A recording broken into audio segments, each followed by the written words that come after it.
Today's episode is brought to you by Smithburg Auto of Fairfield, Iowa, Henshaw Trailer Sales of Richland, Iowa, and the Packwood Locker. We've got Brad Rose, who was, is it West Valley, Des Moines? Where was you AD at? West Des Moines Valley High School. West Des Moines Valley. He just recently retired, but since he has a little time and we have a little time in between sports here, we thought he'd come on a time or two and talk about some things on his mind. And what's on his mind right now is the transfer rule with the high schools, and it's something I don't know a lot about, but it happens a lot, and he's going to kind of give us a little clarity on that. Welcome to the program, Brett. Thank you. Thanks for having me. I appreciate it. All right. Well, just go ahead and tell us the rules, how it works, and why it is the way it is.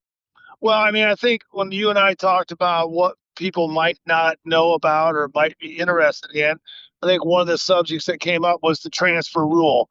Now, the history of the transfer rule it's changed quite a bit over the years. It used to be called open enrollment. You know, if somebody moved into your district, you loved it, you might get an athlete, you get families, your school grows, people enjoy that, right? And it's gone from that to somewhat almost like recruiting, to be honest with you. So the rule used to be you had to sit 180 days. If you moved, I can think of an example of like Woody Orn years ago, a tremendous athlete at Valley High School or at Fairfield High School. He went from going to Maharishi to Fairfield. He had to sit 90 days at that time. So he missed track, tennis, soccer. He was a pretty good soccer player. He couldn't play baseball, and he missed the first 4 games of football the following season. So he had to sit like 90 school days. Okay, now that rule was a little excessive. So then they lightened that up. The rules now are pretty simple. If you live in the district, if you move into a district, then you are eligible in that district right away as an athlete. And we've gone back and forth, but there are some real kind of loopholes in the rules now. There used to be you had to move with your whole family. We had a case up here where when Colorado stopped having athletics because of COVID, a lot of kids moved into the state of Iowa. The whole family had to move. The kid at Ankeny that went to play for the Hawkeyes, he was ruled eligible. Other kids were ruled ineligible. Every case kind of has its own character and dynamics to it. You know, the most important thing the athletic directors can do and administration is just double check, make sure we're in a large district. We're going to get checked all the time. Very, very, I should say, very under the microscope type of thing. So you just character-wise, you want to do everything right anyway. You know, you want to be on the up and up, and you want to be in that situation. Always come out doing things the right way. Now the rules have changed. If where the student lives, really the state's going to decide and rule that way. If they live there, and that's what a lot of kids are doing, and that's mostly because the state of Iowa, our legislators and our people in charge of the rules and laws really believe in free choice for kids, right? And families. So if if if a student wants to, well, you don't have it as much in rural Iowa. When I say rural, I mean from Fairfield to Mount Pleasant. So right now, if you wanted to open enroll from Fairfield or from Mount Pleasant to Fairfield, and you have to wait till the March date, and you have to apply for open enrollment. You can't just go in the middle of the year. Okay. If you move into that district, you can be eligible right away if your family moves. Or let's say my family moved. Let's say I became the superintendent at Packwood, Pekin of Packwood.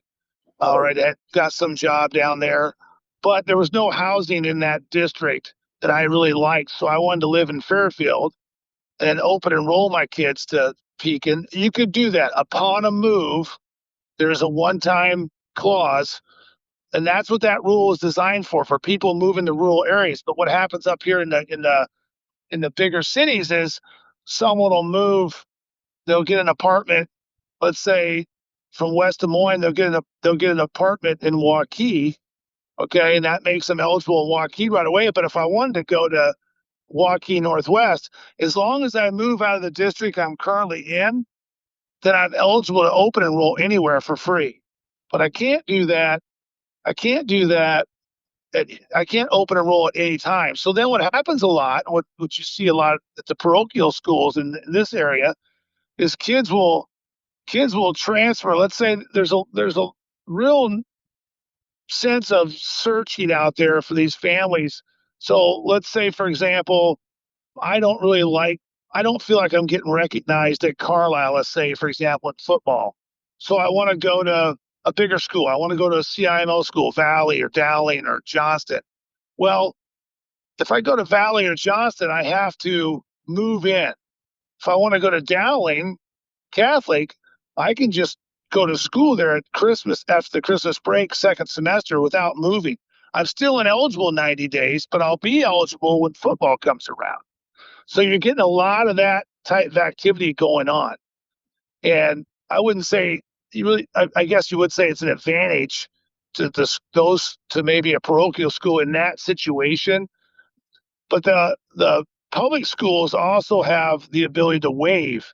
So let's say, so a lot of schools are coming up with different rules. Like in West Des Moines, if we have a student that wants to leave and open enroll at the end of the year and go somewhere else, like 2 years ago, we won our third straight boys basketball title. Well, the summer before that year, we had three different basketball kids leave Valley because they just weren't going to get to play as much. They would have played more than they thought, but one kid ended up being the leading scorer in the state. He just wanted to. On our team, he was about the third leading scorer, but he just wanted to have more opportunity, which was fine. We waived him to be able to go to another school. Two other kids were like the seventh and eighth man. They went to another CIML school, and we waived it, allowed them to be eligible right away because we don't really want to hold kids back. And they end up starting another CIML school.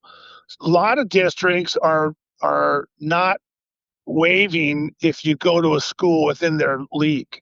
So if you, like Waukee, for example, if you leave Waukee and you want to go to another CIML school, they're making you sit the 90 days. So it's up to each district to make that decision. That is not a state rule. State rule is you can waive and you, if you want or not. And it's really kind of interesting how people get upset if we let kids leave, then the coaches feel like maybe, if someone gets upset because the coach is a little tough on them, then they just leave and we're waiving it.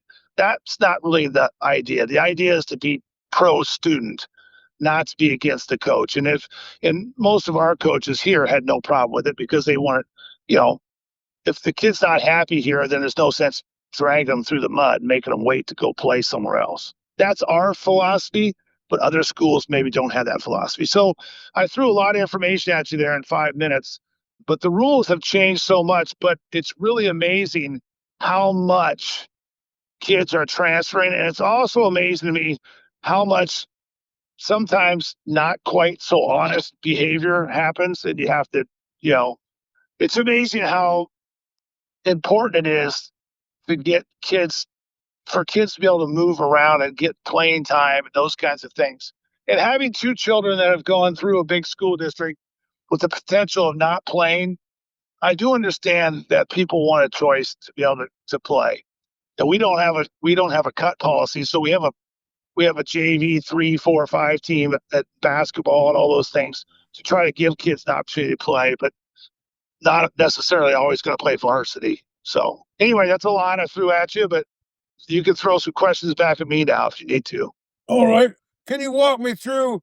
I don't want to hear, you don't have to say the player's name or anything, but give me just, you've already give us a couple basketball ones, but, say the reason. Say, listen, parents comes up and says, listen, my kid, I think he's a pretty good pitcher, but he's kind of, third choice on this team. We've got another school where he could probably be number one, or whether it's soccer or whatever. Just give me a couple examples of how it worked out.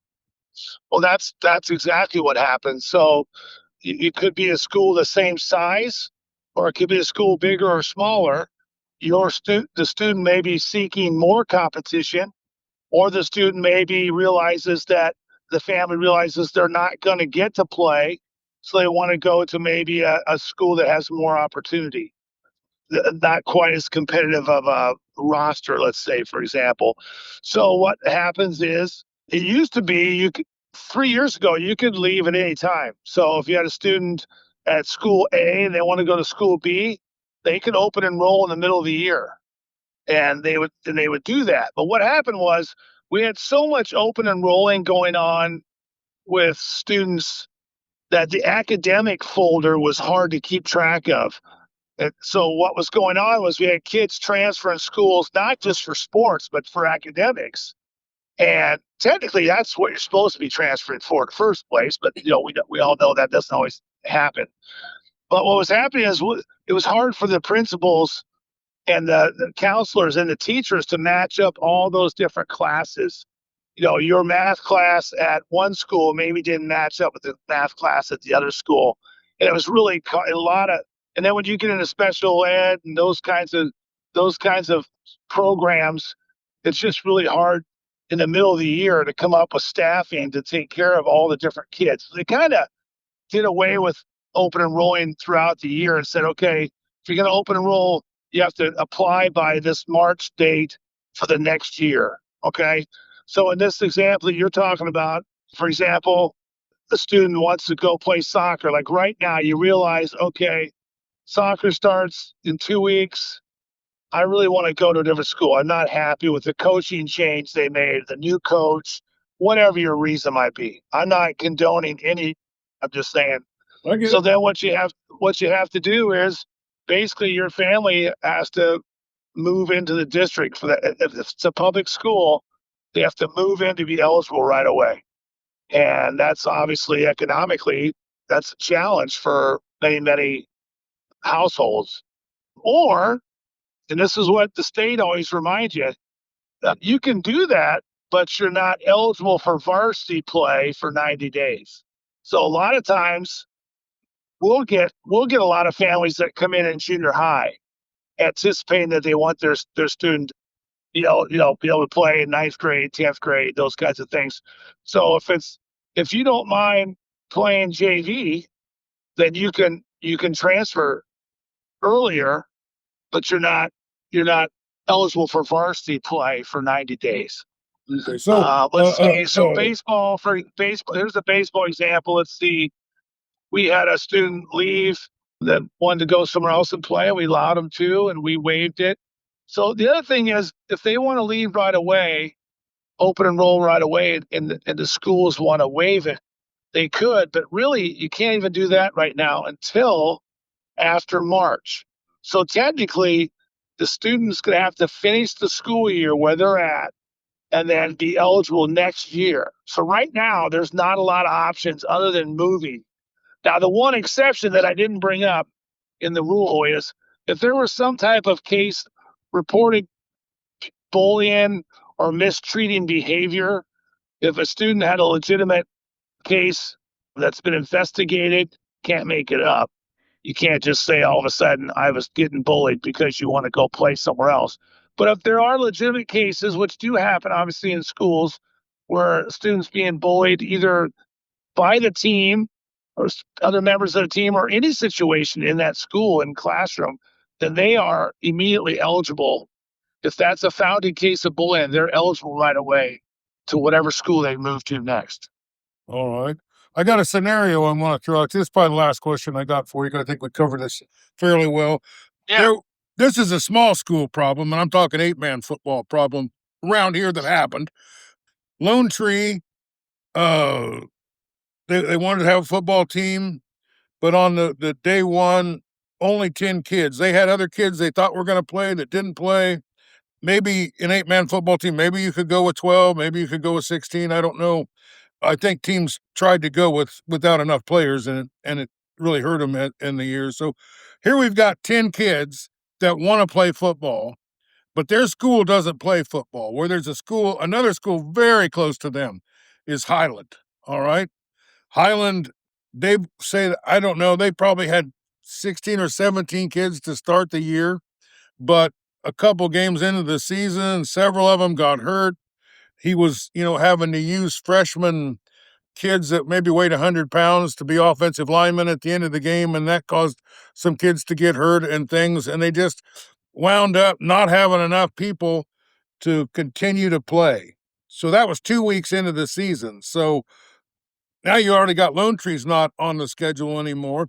Now you got Highlands not on the schedule anymore. And the next weekend, basically, New London had just not quite enough many people because of injuries that had happened, so they didn't have enough to field a team. So they played 3 weeks. They missed 5 games, and it causes a lot of chaos because instead of a 9-game season or a 8-game season, now it's down to 5-game season, and you got these holes in the schedule. But it just seemed like somehow those 10 kids, if we could have sent 5 of them to Highland and 5 of them to New London, both of those teams could have continued to play. What is the status with kids that, they can't field a team? Why can't they become free agents and join other teams that are in the area? Well, that's a really first of all, that's a tough scenario. I feel terrible for all those kids. At the same time, if there has been the state has allowed in the past, if a program no longer exists, those students are allowed to go to another program of their choice. It used to be of their choice. Now, don't quote me on this one exactly, but they did allow that in the past when a team didn't have couldn't field a basketball team or couldn't field a wrestling team. Then those students that were in that school were allowed to go somewhere else. Now, if they co-op with somebody else, then that's the program they go with. If New London and whoever else you said, if Highland. they co if they co-opt with Highland, then that becomes one program, those two together. Like in girls wrestling, Valley wrestles with Dowling for girls wrestling, mostly because we didn't have enough girls to fill out a whole lineup. Plus, we needed more girls for practice. You instead of a 25-pounder wrestling a 55-pounder, now they have 2 or 3 girls at 125 to wrestle. Okay, it just gives you a better practice situation. But I don't know if because the season started and you were into your season that those 3 teams just basically had to forfeit because they didn't have enough kids. You see that sometimes you get 5 or 6 or 7 injuries.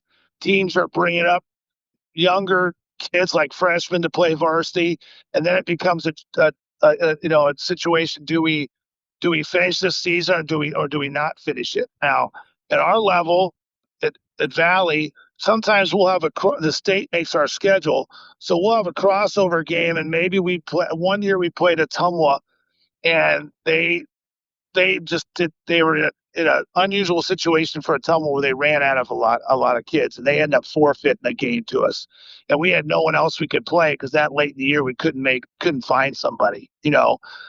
So I'm thinking in your situation, I think because they started the season, it was too late. Like during the COVID year when Des Moines chose not to play football, they let some of those kids go play.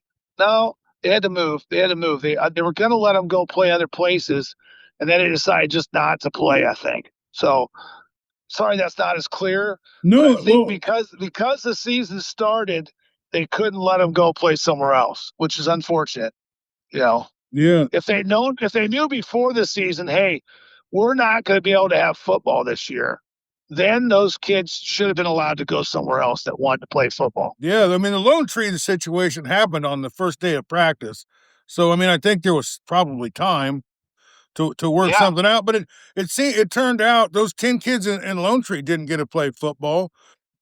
15 kids in Highland only got to play 2 games of football, and the same with New London. And so now we're 10, 25, 40 kids that didn't get to play. And then all the kids at Wapello and Pekin and Columbus Junction, they all missed games, a couple games they could have played this year, so. Well, and it gets crazy because then even if they did get to play and you could find a game, if that game ends up being 60-0, is that really doing either team any justice? I mean, I know that Fairfield beat like Knoxville like 56-6, and then the next week they had to play the number 1 ranked team, which was Solon, and got beat by the same score. Can you imagine if Solon had played Knoxville? Yeah, You know what I well, mean? I mean, there are some real disparities out there, and that's the biggest challenge for football right now. is the disparity in trying to keep and build your program, and yet that's what the 5A schools have done with the state. The state tries to balance out. So, like last year, we played Valley played 8 teams or 7 teams on our regular season schedule that made the playoffs. Okay, and then we played 2 teams that did not, and of course those games weren't very competitive because. But you see the same thing at all classes when you get. It's interesting you bring up 8-man football. My wife's from Corridon. It seems like every time they go back to 8-man football, they'll get like 40 or 50 kids out. I don't know if it's the speed of the game and the spread now. It's not. It's not. I don't know if I wouldn't say it's not as physical, but it just seems like they get numbers. And then when they go back to 11-man, the numbers tend to go down a little bit, and then you start having freshmen who have to play against seniors in 11-man football, and it becomes kind of rough. Yeah, last year the year before the state one team won the state championship, and the next year they folded 2 games into the season. Yeah. It's, but that's why we come up with the Father of the Year award here on Round Guy Radio. Because if you live in a little town and you're throwing out 2 or 3 brothers that we can put on the football, basketball, or wrestling teams, you're really, really helping out, and we totally appreciate you. Well, Brad, I don't got anything else for you, but that was a fun discussion, and thanks for taking a little time with us. Is there anything you want to talk about that we didn't get a chance to talk about? Oh, and I just think that everybody's going through these same challenges. I think of like when I was at Fairfield as an athlete in the 80s, we had 200 kids in my class. We had 100 boys. Yeah. And by the time I became the AD in the mid 2000s, we had about 150 to 130 kids in a class, but we had 5 more sports. Now you have 100 kids, so that's 50 to 60 less athletes, boys and girls, and and yet the class sizes hasn't changed much. You're kind of going, and so it becomes more, and kids are also specializing more, which I'm not. I do understand it, but I love multiple sport athletes. So anyway, my message is let's just keep promoting the healthiness of playing athletics, and that's includes stop yelling at the referees, stop yelling at the coaches, stop yelling at the kids, and let's not. That's everybody, coach. That's everybody. Let's build some. The one thing that I love that my kids got to do is compete at the highest level in Iowa. At the same time, I would love for them to be competing for their hometown. Playing for your hometown is pretty special. So that's my message today. Well, thanks for being with us, and it's always interesting to talk to you, and hopefully we'll find another topic and get you back on sometime here. Thank you. I always appreciate it. I love your show. Thank you. All right.